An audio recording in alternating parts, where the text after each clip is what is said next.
Join me today as I take you through how I paint my 172 scale Lanchester armoured vehicle for the jungles of Malaya. I really enjoyed painting this model, and I hope this tutorial will help others with their Malaya projects too. This model was kindly sent to me by the fantastic team at Milicast Models, and all of their details can be found in the video description.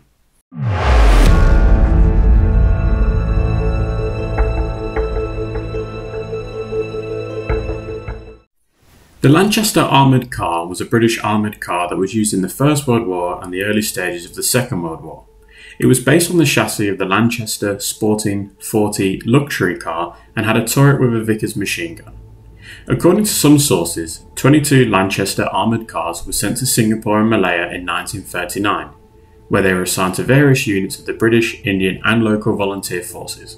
Some of these units were the 2nd Argyll and Sutherland Highlanders, a Scottish infantry regiment that fought in the Malayan campaign against the Japanese invasion; the Singapore Volunteer Armoured Car Company, a unit of the Singapore Volunteer Corps that was formed in 1938; the Armoured Car Company of the Federated Malayan States Volunteer Force, a unit of the local militia that was formed in 1934; the Straits Settlements Volunteer Force, another unit of the local militia that was formed in 1915.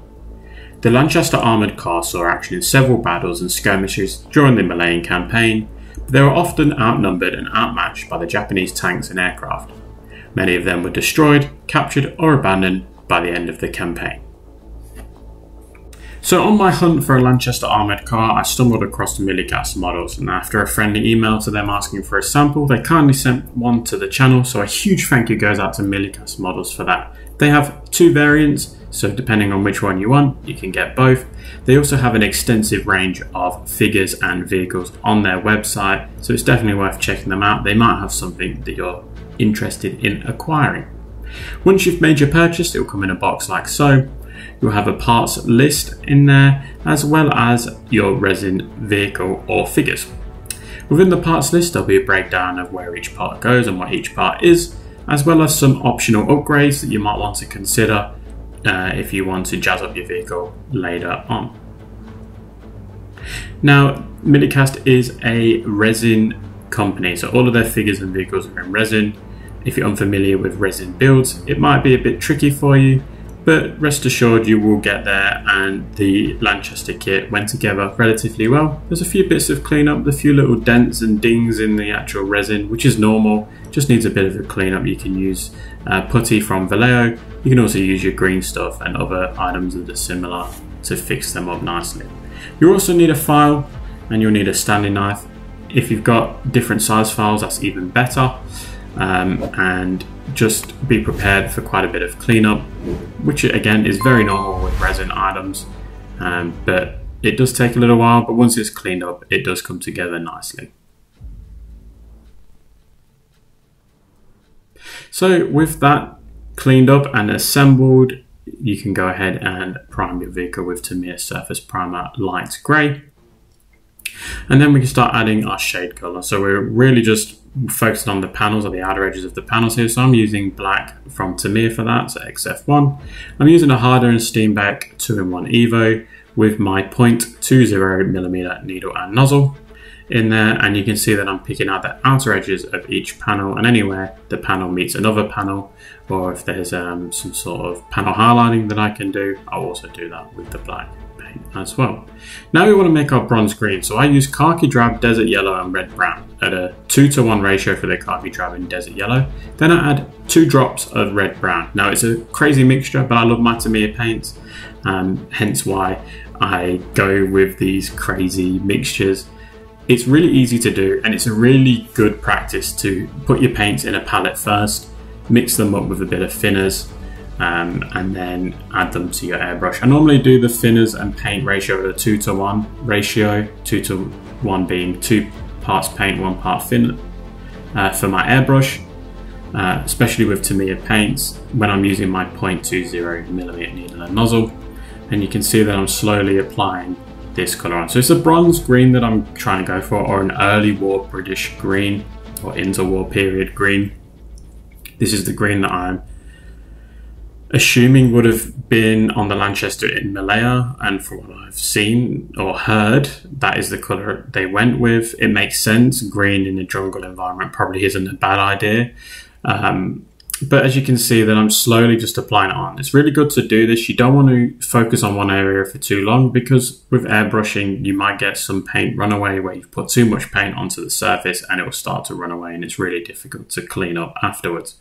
So if we just focus on one area for a minimum amount of time and then move on to the next, we can always come along and give it a second coat, which is definitely advised when airbrushing. So it should look something similar to this. You can see that that black undercoat where I've put in all the panel or the outer edges of the panels, that is really starting to show through. But now we can do some panel highlighting. So I use the exact same mixture, but changing the khaki drab and desert yellow to a 1:1 ratio, still including the same 2 drops of brown. Now I'm just painting the middle parts of each panel, and I'm just slowly building up. Now if you wanted to add an even brighter colour, so if you wanted to go another layer on top of this, you can use more of the desert yellow. That is going to be your friend here. The early war interwar period green for the British was actually really dark, so I really wanted to brighten it up, especially being a 1/72 scale model. It's very important we try and get those colours to really stand out a bit more.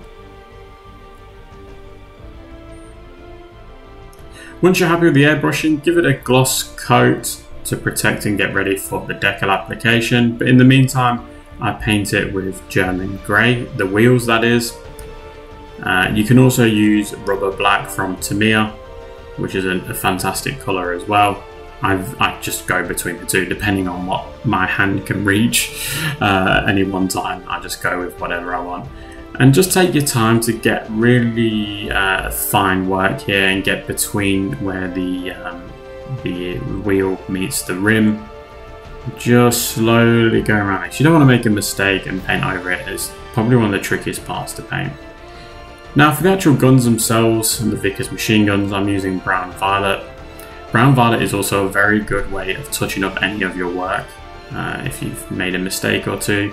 On the actual painting of the vehicle itself, it's almost an identical colour to the Tamiya mixture that I came up with. And then for wood and metal and all that other stuff, I just follow the same technique that I normally do. So if you're familiar with the channel, you'll know the exact same mixture that I use. It's always the same. But there's a shovel, there's an axe, and there's a few other bits sculpted onto the vehicle chassis, so we can go ahead and paint them as well, leaving a little bit of green just to show the anchor points for where they're placing the bits of equipment. And then I noticed on the Lanchester, the outer edges of this section of the vehicle was was wooden, so I'm painting it in brown. Then for the metallic objects, I use black grey. You can also use your German grey that you used your tyres for on your vehicle. But it really doesn't matter. I like to change it up just so there's a few different shades of the same colour, but it doesn't really matter. Now we need to find ourselves some transfers. So Dan Taylor Model Workshop has some fantastic transfers, and lo and behold, they have some transfers for the Lanchester armoured car, which includes the second Argyle and Sutherlands in Singapore, which is just awesome. So definitely acquired myself a set of those, and they're cheap too, which really does help. So once those decals have arrived, we can see that it comes with an instruction sheet like so, and we can apply them. Just make sure that you give your vehicle a gloss coat prior, and then you can apply your vehicles. I've got a application video that you might be interested in. And once we've done that, we then want to go ahead and give it another gloss coat before we give it a pin wash with our enamel wash from MIG. And I use black for this. You can also use a green if you wanted to, a dark green, but I think black works well for most of my washes. That's what I like to go with. It's a personal preference sort of thing. And then I use a pin rush, so I'm really just picking out the little details and all the little grooves and that. I'm not smothering my vehicle in this wash. It's a very common thing to do. A lot of people will smother it in and then come along and clean it up. I just hate the cleanup process, so I try and do a pin wash to reduce the amount of cleanup involved. But talking about the cleanup, how do we clean it up? We can just use a cotton bud. If you get to it early enough, so give it about 15 minutes to 30 minutes to settle, you can get to it with a cotton bud without applying any thinners to the actual cotton bud. But if you're finding that it's a bit tricky and it's not coming off so easily, add a little bit of your thinners, your MIG thinners, and you can wipe the excess off on a paper towel from the cotton bud and then go along and clean up any of the excess that you need. Now I really want to weather this, so I'm using an oil paint here and I'm putting it on, and now I'm just starting to remove the excess oil from the chassis of the vehicle. So I'm using a flat earth colour. Because these vehicles are in the jungles of Malaysia and Singapore, I really wanted to weather them. They're near the coast as well, so what better way to put a flat earth on there? It really brightens that green up too. So I get my brush, I put a bit of the odorless thinners on there, wipe away the excess just so my brush is slightly damp, and I just start working. It will then become a filter. Once I've really reduced most of that oil paint that's on there, it will start to become like an orange filter or flat earth filter, and that's what you want. It's going to make the paint look a bit worn and sun damaged, and also it's going to give it a bit of a dusty effect on it as well. So it's going to really make certain panels and that pop, and you can manipulate it to make those panels pop. But the procedure is really simple. People use oils all the time, especially for like washes and what I'm doing now. But you can see that it really does make a fantastic effect on there and gives it a really worn, dusty look to it. You might prefer not to do that, it's really your call. Now, using the oils, I use engine grease for Amtilong 502, which is just like a black or a really dark brown oil. And now I'm just going to add streaks to certain areas. Again, being in the jungles, you can assume that it's probably raining quite a bit. So we're going to add in some rust streaks and some grime streaks. And using that odorless thinners, I'm going to get find a brush here and start working like a little line down from a rivet or from a window or any part similar to that. You can go as heavy or as light as you want to. Obviously, the saying is less is more, so sometimes if you've only done a few, they actually stand out a lot more than if you've done a ton of streaks. Using oils is really straightforward. Just make sure that you give your vehicle a protection. So I use gloss varnish for that, and you can then go to town and remove it if you don't want to keep the streaks, or even your flat earth filter that we just put on before. Now we want to go back over the weapons with brown violet.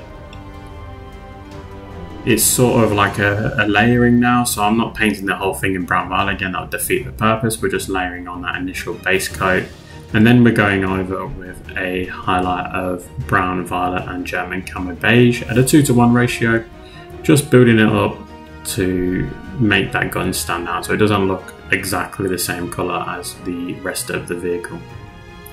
And then if you really wanted to go to the next level, you can go with brown violet and German grey at a 1:1 ratio and just painting the very top of it, or highlighting the very top of that Vickers machine gun, just to really make it stand out. It might be a bit overkill, but I think it's something that's probably worth doing. Just depends on how much time you've got, and if you're a painter or if you're a wargamer. If you're a wargamer, some of these steps are probably a bit overkill. If you're a painter, you might want to do even more steps. Now for the wood, we go back over it with flat earth. You can see I'm pretty much painting the whole thing other than the very outer edges of those wooden panels.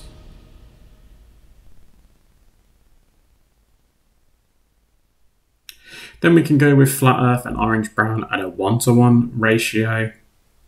And I'm just adding lines here. I'm trying to simulate wood grains. So I don't want to paint the whole thing in. There's not much paint on the brush as well, so you only get little bits of paint come out, which is what you want. And the very final highlight is orange brown, and I'm only adding in a very small amount of lines on here. You'll notice that it will really pop once you pull your brush away. You'll notice that orange brown really does make it stand out a bit more.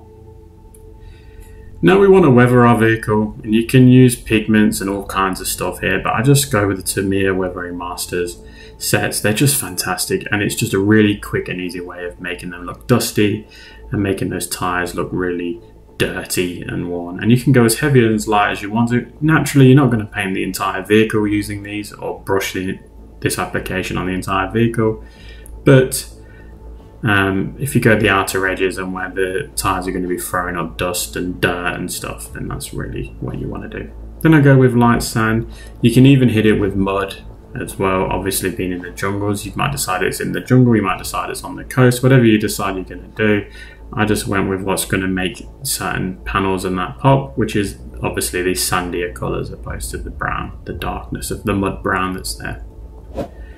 And then you should get something like this. It's still very shiny because it needs a coat of Tamiya Flat Clear, but once it's had that coat, it should look something like this.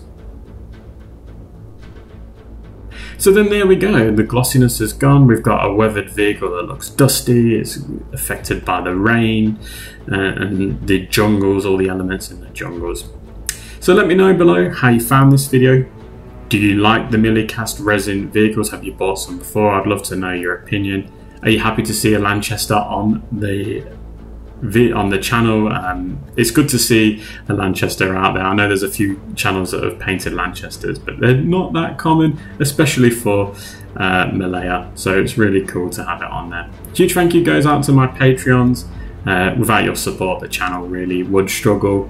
You really help me acquire all the paints and models that I need to keep the channel going, as well as my YouTube channel members as well. If you're new here, please do like and subscribe. It really does help the channel grow, and don't forget to hit the like button. To all of my followers, it really will help the YouTube algorithm keep these videos being posted on the YouTube homepages, etc.